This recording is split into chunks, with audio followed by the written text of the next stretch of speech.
Great. Good afternoon, everybody. My name's Paul Buttery, as per the introduction.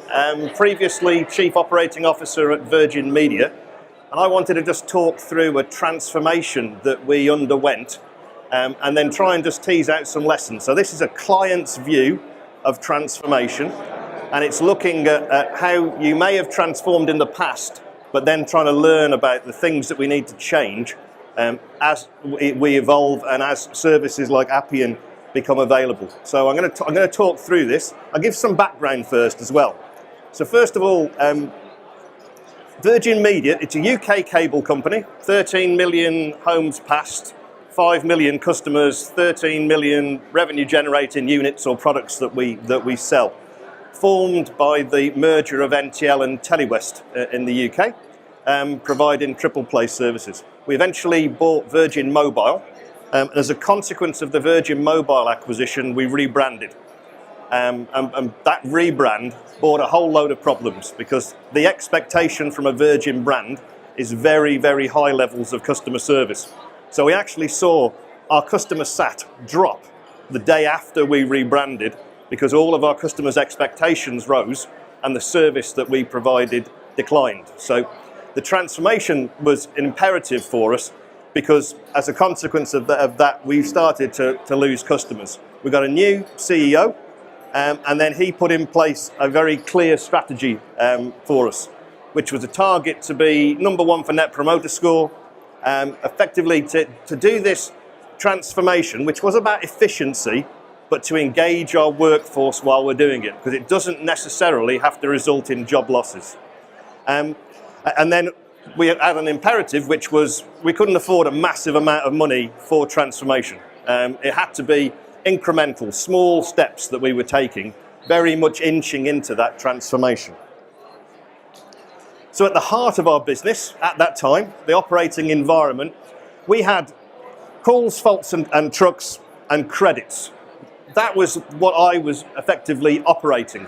We were spending $750 million every year effectively answering calls, sending trucks and fixing faults. We tried previously to drive efficiency, but that efficiency was about trying to make people work harder, not smarter. So we had very low levels of engagement. We also have, because of that sheer volume of activity, so if you look at that, we were, with just 5 million customers, we were getting 38 million phone calls. We were having to send about 2 million truck rolls, and we were seeing significant levels of faults. So actually our customers were really feeling the pain of the way in which the company was performing. So that drove a very low NPS, drove high churn, and actually at the time in which we embarked upon this transformation, we were losing 800,000 customers every year and gaining 800,000 customers every year. So as an organisation, we were spending an incredible amount of money just spinning just really bad at levels of activity to make no profit at all. So we started upon this journey, and that journey effectively we took, and I'll just take trucks as an example. And this would have been an early view of big data. So we broke down every single one of those 2 million trucks into its component parts. We actually used our frontline people to do that. So our actual field technicians, because the one thing that we found was every piece of data that we had on trucks was pretty much wrong, because it was engineers entering finding codes or solution codes, and none of that data was right. So put a lot of effort in with our frontline people. We then took each section of that, so we broke it down into the biggest fault causes or reasons sort. And then we just went through a process where effectively we looked through a series of activities and just went around that and generated savings projects that were implemented very quickly. So the driver for these were, it needed to pay back in less than 2 years, and it needed to be generating operational improvement very quickly. That reduced the number of calls, faults and trucks that we were getting. Effectively, almost immediately, we saw metrics starting to improve. Because we'd actually involved our people in the truck roll analysis, they were engaged and they were seeing that our investment that we were putting in was actually to their benefit. So we ended up with an engaged workforce. The agreement I had with the CEO was I could keep half, or just under half to be fair, of everything that we saved. That would then get fed back into to this transformation program. The rest of that money was then deployed into sales and marketing. So as a consequence of that, at the end, we ended up effectively delivering, the key metric in cable is net adds. So we ended up delivering significant net adds because the churn dropped a little bit. We put more money into sales and marketing, so we started to acquire more customers. So instead of having 0 net adds, we effectively ended up with plus 100,000, plus 200,000. And as that volume grew, we didn't end up spending any more money because of the efficiencies that we were developing as an organisation. So, in terms of the magic wheel, the first thing I would say as a lesson was focus on reduce. Because actually, if you spend all of your time focusing on applications and self-help alone, then all you're doing is you're making your customers do the work for you. So actually, we spend a lot of effort in just reducing call volumes, reducing truck volumes through investments. So we would look to spend more money on the network and spend more money on the CPE so that we didn't get those calls. However, we saw some real reductions which benefit the customer as well around so the biggest causes of truck rolls were actually, when we looked at it, the trucks we had to send out again because nobody was in, or the no fault founds that we were getting. And so we put a lot of effort, we deployed an omni-channel system. This is where I started working with ContactEngine when I was COO. An omni-channel communication system to be able to communicate with those customers and hold an automated conversation that confirmed when the technician was going to turn up, in some cases who it was, made sure we did that for both install and for service. And what we did is we took the failure out of the system, and that alone, we spent about £500,000 a year, and we were saving £4 million a year, straight away, off the bat. We then reinvested that back in to then move into those other areas. And to be fair, those other areas are probably the more expensive ones around fixing your CPE and fixing your network. We then looked at automation. So one of the things is once you manage to determine that the customer's not going to be in or they don't want their truck roll anymore, you've got to be able to automatically backfill that. Otherwise, all you've done is you've freed up the technician to have 40 minutes to go and read a paper or just end up with a blank space in their diary. So we put a lot of effort again into automating that backfill process, and what we actually did was we reached out to customers. Once we'd cancelled a service truck, it might have been in one area in New York Street, and then we would then look, once that had been cancelled, and determine that actually there was 3 other trucks that were booked for the following 2 days in that area. So we then reached out to those people and said, we've got a visit available.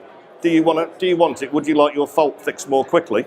And then automatically backfilled that through into our systems. This process is still ongoing, and now we actually start to prioritise the customer that you want to pull forward. So effectively, you might have a very high value customer and you might have some low value customers. You can actually start to differentiate. Next area was efficiency, and there's a lot of scheduling and routing engines that we deployed. As we went through this process, we were using a combination of our internal IT department to develop bespoke applications for us, but we were also using sort of best-in-class products to do that. And as an observation, this is probably, as the program came towards an end, or my involvement, what I saw was every time we'd used a best-in-class provider, they'd continued to evolve that product, and that was getting better each time, and we were able to deploy and add new features. The real learning to me was all of the ones that we built ourselves, we built it brilliantly at the start, but within about a year, the people who built it had gone somewhere else, the focus wasn't on it, and effectively we ended up with a very, very poorly performing product compared to what you would get. So when you're here and you're talking with Appian, you're aware that you've got a constant stream of development that will be keeping that refreshed as we go through it. The last stage we looked at, which was previously the first stage, was sourcing. And actually, too many times companies reach for the let's outsource this or give it to contractors and lower the costs. We actually only did that once we'd gone all the way around that wheel. So in terms of why the program was successful, I'll start first of all by just talking through some of the numbers. So Net Promoter Score is a very important metric for us. It's about how likely you are to advocate products and services. We put on 20 NPS points improvement over the 4-year period of the project. So 5 NPS points every year for that time. At the end of the process, we'd added over 600,000 customers, which was more than 10% of our base, but our costs had declined by 5%. And the part that I'm most proud of, our workforce, so bear in mind this is an efficiency program, digitization, all of the things that I think people worry about their workforce as we go through this, it wasn't about losing jobs. We ended up with a workforce that was in the top decile of engaged employees in the UK. So actually, they'd become a lot more empowered and engaged through this process. And where we'd saved 5 minutes on a job, we didn't, so taking 10% out of the workload, we didn't make 10% of the people redundant. What we did was we worked out how could we reinvest that into a really strong customer-centric experience. So actually, we just took out so much of that inefficiency and then just drove a real transformation that fed through directly to the bottom line, but not by reducing a workforce, but by able to refocus the workforce. To me, the way the program worked so well was, first of all, we had a leader that believed in it, so a strong CEO and a strong vision across the company. It was data-led, but we put a huge amount of effort into making sure that the data was correct. Because too many times when you pull data out of systems, if you've not got the right focus on that, it will be, I'd go on a ride day with a technician and he'd have a little post-it at the side of the wheel. And I'd ask him what it was, and it was the 4 fault codes he always put down, because he couldn't be bothered to go through the 100 that we'd got that would have actually given us some proper data as to how our network was performing. So it was very, very data-led, but data accuracy-led. It was customer-centric. We were genuinely allowed to reinvest it. The CFO honoured his commitment. The CEO honoured his commitment. We were able to throw that money back in. Because we'd focused on the bad cost of the business, rather than just really trying to overdrive productivity or go to alternative providers that are slightly cheaper, that is one of the main reasons that we ended up with a very strong performance. As I said, we started small, spent 500,000, saved 4 million. We did a big supply chain reorganisation. That saved us 10 million of capex, reinvest 5 of it. We were able to do it incrementally. And then what there wasn't, it almost didn't need, but it didn't need business cases. You were able to just deploy it. And if you're working with clients on this, it doesn't need a massive budget. You can start small, little steps at a time, and it will be incremental and self-feeding. We reinvested in our employees. The training that we gave them allowed them to then start doing upsell and cross-sell to our customers, which actually meant that our field technicians started earning commission. So again, hugely positive experience for them. And what I would say was it worked because we had the right partners. And actually, the right partners were the best in breed providers of that functionality. Not necessarily your IT people who were gifted, but they focus on project by project. And if they're delivered to you a tool that you're trying to use, eventually their focus will drift away from it. So I hope that's been interesting. I'm standing around by the side if anyone's got any questions, and thank you very much for your attention.